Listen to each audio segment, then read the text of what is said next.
Hello students. आज हम ICSE class 10th का physics chapter 2 work energy and power के बारे में बात करेंगे। सबसे पहले समझते हैं वर्क क्या होता है।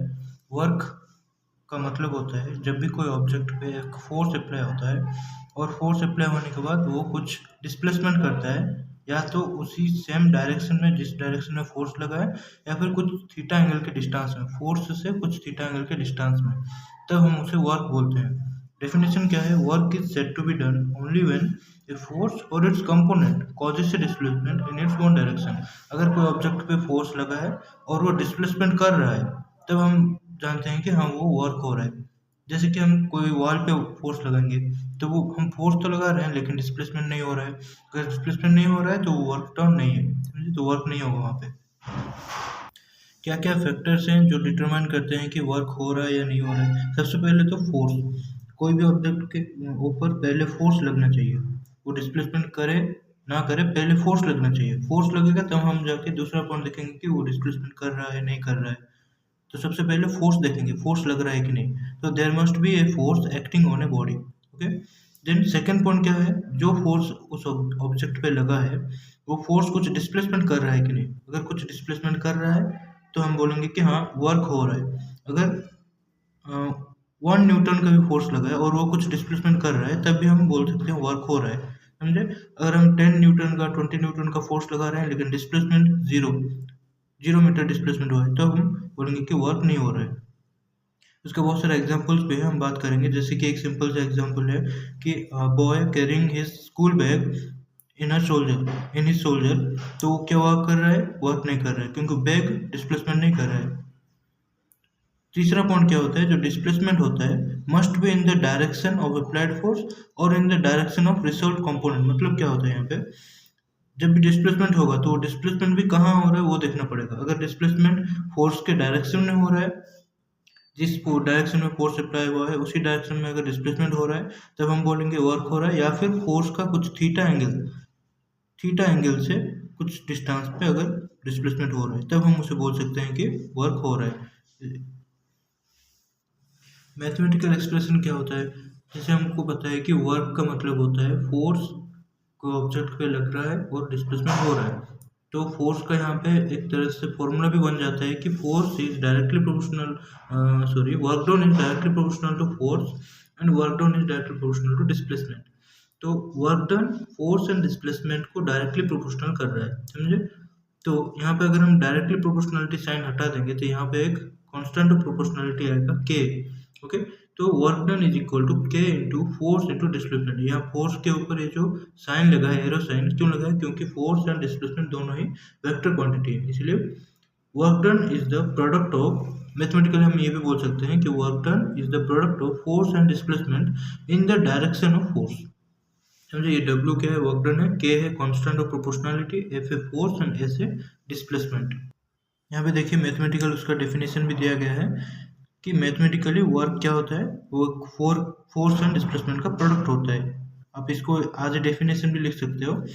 तो वर्क एक स्केलर क्वांटिटी है। देखिए वर्क का जो फॉर्मूला है फोर्स इंटू डिस्प्लेसमेंट है। फोर्स भी एक वेक्टर क्वांटिटी है, डिस्प्लेसमेंट भी एक वेक्टर क्वांटिटी है, लेकिन दोनों का हम जब मल्टी करते हैं तो क्या होता है? स्केलर क्वांटिटी आता है। ओके। तो यहाँ पे चार ठो केस है, चार केस डिस्कस करेंगे। कब वर्क पॉजिटिव होगा, कब वर्क जीरो होगा और कब वर्क नेगेटिव होगा। सबसे पहला केस डिस्कस करते हैं। यहाँ पे देखिए, जब कोई ऑब्जेक्ट के ऊपर फोर्स लगेगा और वो डिस्प्लेस करेगा, और जो डिस्प्लेसमेंट है वो same direction in the direction of force, मतलब जिस डायरेक्शन में फोर्स लगा है उसी डायरेक्शन में अगर वो डिस्प्लेसमेंट कर रहा है, तो यहाँ पे क्या होगा? Formula W is equal to F cos theta S. Cos theta मतलब क्या है? कोई थीटा एंगल पे अगर डिस्प्लेसमेंट हो रहा है तो इसका थीटा एंगल क्या हो जाएगा? फोर्स एंड डिस्प्लेसमेंट के अंदर कोई एंगल नहीं है, यहाँ पे एंगल क्या है? 0 डिग्री है। तो यहाँ पे कॉस थीटा क्या हो जाएगा? 0 डिग्री। और कॉस 0 डिग्री का वैल्यू आपको पता है 1 होता है। तो यहाँ पे वर्क डन क्या हो जाएगा? 1 हो जाएगा, फोर्स इंटू डिस्प्लेसमेंट। सिर्फ यहाँ पे कॉस थीटा 1 हो जाएगा, तो वर्क डन क्या हो जाएगा? Force into displacement. इस तरह के वर्क डन को हम पॉजिटिव वर्क डन बोलते हैं। दूसरा केस देखिए, यहाँ पे अगर फोर्स के डायरेक्शन में डिस्प्लेसमेंट नहीं होगा, अगर यहाँ पे एक वुडन ब्लॉक है, इसके ऊपर हम अगर फोर्स लगाएंगे और फोर्स के डायरेक्शन में अगर डिस्प्लेसमेंट नहीं हुआ, सपोज जैसे यहाँ पे एक ऐसे फोर्स लगा रहे हैं, मतलब ये जो वुडन ब्लॉक है इसको एक रस्सी लगा के खींच रहे हैं, इसे रस्सी लगा के खींच रहे हैं। तो यहाँ पे रस्सी लगा के खींचने से हम इस डायरेक्शन में फोर्स लगा रहे हैं, लेकिन वुडन बॉक्स कहाँ मूव करेगा, ऐसे मूव करेगा, यहाँ तक आएगा ऐसे। तो ये जो फोर्स और उसका जो डिस्प्लेसमेंट हुआ है, कितना हुआ है, कुछ थीटा एंगल से हुआ है। तो यहाँ पे क्या होगा, वर्क डन क्या हो जाएगा, W is equal to F cos theta S.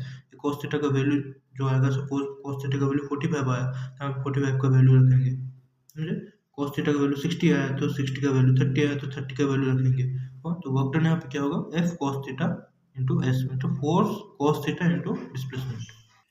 तीसरा केस के बारे में यहाँ पे हम स्टडी करते हैं, क्या है, अगर displacement perpendicular to the direction of applied force, मतलब अगर इस डायरेक्शन में फोर्स लगा है और कोई ऑब्जेक्ट डिस्प्लेस इस डायरेक्शन में कर रहा है, मतलब फोर्स एंड ऑब्जेक्ट का डिस्प्लेसमेंट के अंदर एंगल जो है 90 डिग्री बन रहा है, थीटा 90 डिग्री बन रहा है। तो यहाँ पे क्या होगा, cos 90 डिग्री हमें यहाँ पे पता है, देखिए 0 है, cos 90 डिग्री 0 है। तो यहाँ पे क्या हो जाएगा, work done is equal to force into displacement into cos theta. cos theta क्या होगा, 0 हो गया। तो यहाँ पे क्या हो जाएगा, वर्क डन 0 हो जाएगा। तो force into S into cos 90 degree 0 हो गया। तो कोई भी डिजिट को, कोई भी न्यूमेरिकल को अगर 0 के साथ मल्टी करते हैं तो 0 होता है। तो वर्क यहाँ पे क्या हो जाएगा, 0 हो जाएगा। लास्ट हम यहाँ पे स्टडी करते हैं कि फोर्स नेगेटिव कब होता है। नेगेटिव सिंपल सा, cos थीटा में कौन सा ऐसे डिग्री है जिसमें नेगेटिव वैल्यू आता है 180। cos थीटा अगर 180 डिग्री है तो नेगेटिव आ जाएगा, -1 आ जाएगा, ये देखिए -1 आ जाएगा। अगर -1 cos थीटा आ रहा है तब वर्क डन क्या हो जाएगा, force into displacement into cos theta.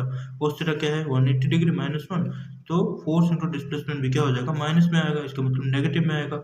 जैसे आ रहा है, देखिए फोर्स जिस डायरेक्शन में लगा है उसका अपोजिट डायरेक्शन में अगर डिस्प्लेसमेंट हो रहा है तो उसे क्या बोलते हैं, हम नेगेटिव फोर्स बोलते हैं। इस तरह को वर्क डन को हम नेगेटिव वर्क डन बोलते हैं। अब देखते हैं यूनिट्स ऑफ वर्क। जैसे हम फोर्स, वर्क डन का जो फॉर्मूला है फोर्स इंटू डिस्प्लेसमेंट है, यहाँ से हम इसकी यूनिट निकाल सकते हैं। देखिए फोर्स का ऐसा यूनिट है न्यूटन, और डिस्प्लेसमेंट जो है उसका ऐसा यूनिट क्या है, मीटर। तो न्यूटन मीटर हो जाएगा हमारा वर्क का ऐसा यूनिट। न्यूटन मीटर को हम जूल भी बोलते हैं, तो यहाँ पे जूल होता है वर्क का ऐसा यूनिट। ओके, तो यहाँ पे जो फोर्स लगा है इसका सीजीएस यूनिट क्या है, डाइन है, और जो डिस्प्लेसमेंट है इसका सीजीएस यूनिट क्या है, सेंटीमीटर, डाइन सेंटीमीटर।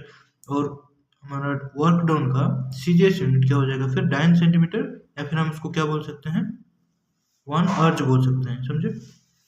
ये देखिए उसका यूनिट है यहाँ पे, ऐसा यूनिट ऑफ वर्क जो है ये जूल है।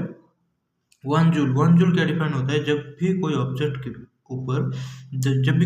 के ऊपर 1 न्यूटन का फोर्स अप्लाई होता है और वो 1 मीटर डिस्प्लेसमेंट करता है in the direction of force, तो उस तरह को वर्क डन को हम 1 जूल बोलते हैं, समझे। फिर से देख लीजिए, जब भी कोई ऑब्जेक्ट के ऊपर 1 न्यूटन का फोर्स लगता है और वो 1 मीटर डिस्प्लेसमेंट करता है in the same direction of the force, then उसे हम बोलते हैं 1 जूल।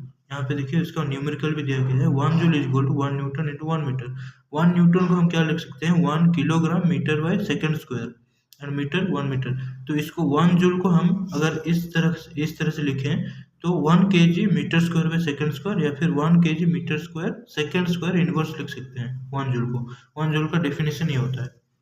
सीजीएस यूनिट में आपको बोला था कि वर्क का सीजीएस यूनिट क्या होता है, अर्ज होता है, या फिर डाइन सेंटीमीटर बोल सकते हैं। 1 अर्ज कैसे डिफाइन करते हैं, जब भी कोई ऑब्जेक्ट के ऊपर 1 डाइन का फोर्स लगता है और वो 1 सेंटीमीटर का डिस्प्लेसमेंट करता है, 1 डाइन का फोर्स लगता है और वो 1 सेंटीमीटर का डिस्प्लेसमेंट करता है उसी सेम डायरेक्शन में जिस डायरेक्शन में फोर्स लगा है, तो उसे हम बोलते हैं 1 अर्ज। 1 अर्ज को अगर कन्वर्ट करें तो देखिए 1 gram centimetre square by second square, या फिर 1 gram centimetre square second inverse होगा। जूल एंड अर्थ के बीच में थोड़ा रिलेशन देख लेते हैं, ये थोड़ा इंपॉर्टेंट आता है। 1 जूल को हम क्या लिखे थे पहले, देखिए 1 kilogram metre square second square, और 1 अर्थ को 1 gram centimetre square second square. तो इसको अगर हम मिला देंगे तो क्या होगा, 1 kilogram metre square by second square is equal to 1 gram centimetre square second square. तो यहाँ पे क्या होगा, 1 जूल का अगर वैल्यू निकाले तो 1 kilogram is equal to 1 metre into 1 metre by second square. मतलब ये जो मीटर इंटू मीटर इसको बना देंगे तो यहाँ पे क्या होगा, 1 किलोग्राम जो है उसको कन्वर्ट करेंगे 1 kg कितना होता है, 1000 ग्राम होता है। 1 मीटर, ये जो देखिए इधर जो है 1 metre into 1 metre, metre square है, इसको 1 मीटर इंटू 1 मीटर लिख दिए। 1 किलोग्राम को अगर ग्राम में कन्वर्ट करेंगे तो 1000 ग्राम आएगा, 1 मीटर, 100 सेंटीमीटर, 100 सेंटीमीटर, दोनों मीटर मीटर। तो यहाँ पे क्या हो जाएगा, 10⁻7 हो जाएगा। वन वन के साथ जो 7 जीरो लगा है, 10⁻7 बाय सेकंड स्क्वायर हो जाएगा। और ग्राम, ये दोनों centimetre square by second square. यहाँ पे क्या हो जाएगा, 1 joule is equal to 10⁻7 gram centimetre square by second square. हमें यहाँ क्या मिला था, अर्ज मिला था, तो हम यहाँ पे अर्ज लिख देंगे। या फिर हम 1 अर्ज अगर लिख रहे हैं तो 10⁻7 जो है इनवर्स में आ जाएगा, 10⁻7 इनवर्स जूल। ठीक है। एंड वर्क का जो अदर यूनिट्स है, बिगर यूनिट्स जो है, आपके बुक में मेंशन भी है कि kilo joule, mega joule and giga joule है। 1 किलो जूल कितना होता है, 1 गीगा जूल कितना होता है, 1 मेगा जूल कितना होता है, और आपके बुक में मेंशन भी है। और अगले वीडियो में हम एनर्जी की बात करेंगे। Thank you so much for watching this video guys.